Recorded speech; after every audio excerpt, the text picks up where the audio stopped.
I quit my job. I have no idea what I'm going to do. There just has to be something more. I thought, well, I'll spend the summer building a labyrinth. All the twists, all the turns, all the going back on itself, you'll find your way. That's what happens when you walk in a labyrinth. My dad was a construction worker, 8 kids. He would leave before it was light out, and he would come home after it got dark.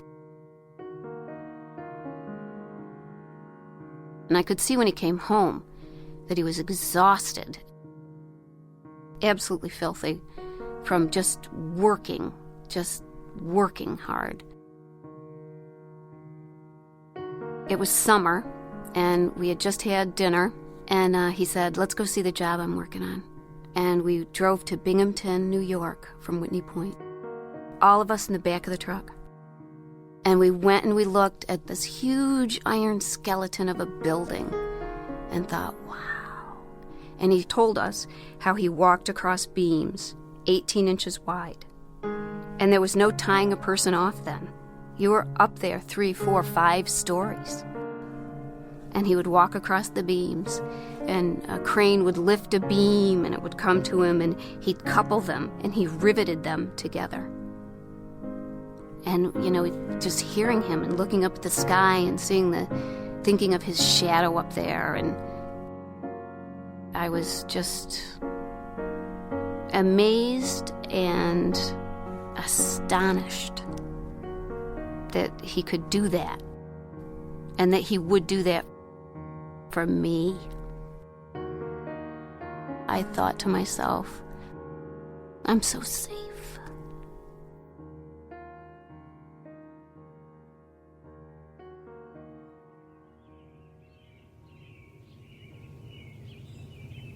He's close to 80 years old. He's retired. He has a house in upstate New York. He gave it to my brother. He lives in a tiny trailer in Florida, and he has a lawn mowing business. If you're a widow, he cuts your lawn for free. If you're on a fixed income, you tell him how much. And he's never raised his rates. He's a very simple man. He really is. I wasn't his favorite. I know that, Dad.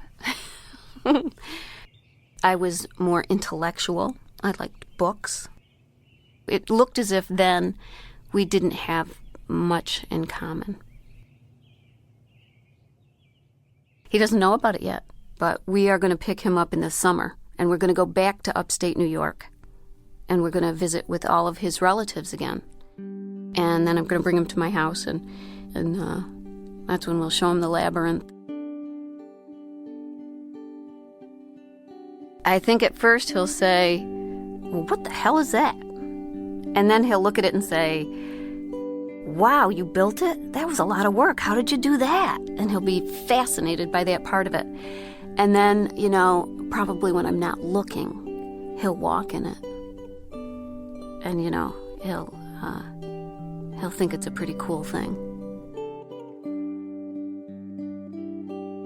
When he was very sick and he went into surgery, he said, I'm ready to go. And he said, I worry that sometimes I wasn't a good father. I don't want him to worry about that. He gave me that faith, that unbelievable, unshakable core that lets a risk-averse person take a risk.